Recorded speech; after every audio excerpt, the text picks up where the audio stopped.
ગુજરાત ન્યૂઝમાં ખેડાથી સમાચાર મળી રહ્યા છે કે નડિયાદ શહેરના વિશ્વકર્મા રોડ વિસ્તારની સોસાયટીઓમાં આજ રોજ મહિલાઓ દ્વારા હોબાળો કરવામાં આવ્યો હતો।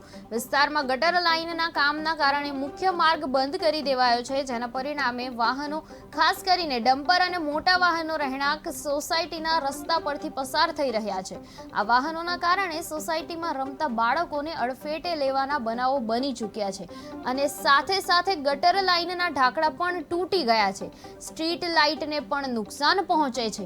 જ્યારે સ્થાનિક મહિલાઓએ વાહન ચાલકોને ધીમું ચલાવવા કહ્યું હતું, ત્યારે ઉલટું બબાલ થતા સ્થિતિ વધુ તીવ્ર બની ગઈ હતી। સમગ્ર મામલે કોંગ્રેસ શહેર પ્રમુખ હાર્દિક પટેલે તાત્કાલિક વૈકલ્પિક માર્ગ જલ્દીમાંથી સુલભ કરાવવા માટે નગરપાલિકા કમિશનરને રજૂઆત કરી છે। તેમણે કહ્યું કે રહેણાંક વિસ્તારોમાં આવા ભારે વાહનોની અવરજવર પર તરત જ નિયંત્રણ લાવવું જરૂરી છે। ડુંગરામુખી રસ્તો બંધ કર્યો છે। મોટા મોટા ડમ્પરોને આવવાથી અહીંયા ગટરોને નુકસાન થયું છે અને આવવાથી આ થાંભલો, આ લાઇટ આટલો ઊંચો થાંભલો છે ત્યાં નુકસાન થયું છે।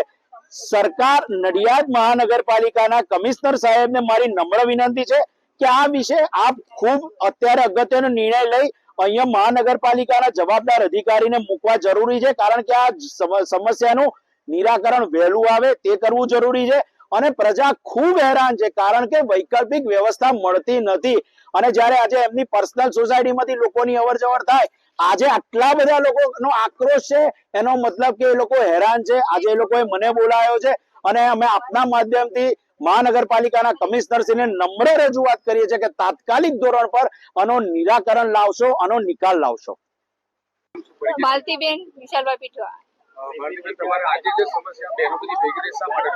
અમારે પાણીની બી પ્રોબ્લેમ છે અને અહીંયા બી રસ્તો અમારી પોતાની પર્સનલ છે સોસાયટી, કે કોઈને કઈ છે નહીં એમ કે, અને અમે બોલીએ તો એમ કે તમારી કે બાપાની છે, તો અમારી તો બી છે જ ને એમ કે, અને વાહન વ્યવહાર 24 કલાક ચાલુ હોય છે અહીંયા અને નુકસાન બી અહીંયા ભૂવા પડે છે। આ પિલ્લર તોડી નાખ્યું, કઈ બી બોલે તો કાલે બી એક છોકરાને વગાડી દીધું। અમારા છોકરા નાના એમ કે કોઈ બહાર નીકળી શકતા નથી। આમ જો આવા નવા ડમ્પરિયા જાય છે, બસ એમ કે તમારે કઈ પ્રોબ્લેમ જો આવા નવા ડમ્પરિયા આવે છે, કહેવાતું નથી કોઈને એમ કે તમે ગટર લાઈન તોડી નાખી છે, તમે લોકો કઈ કરો એમ કે, આવું હોય બેદરકારી।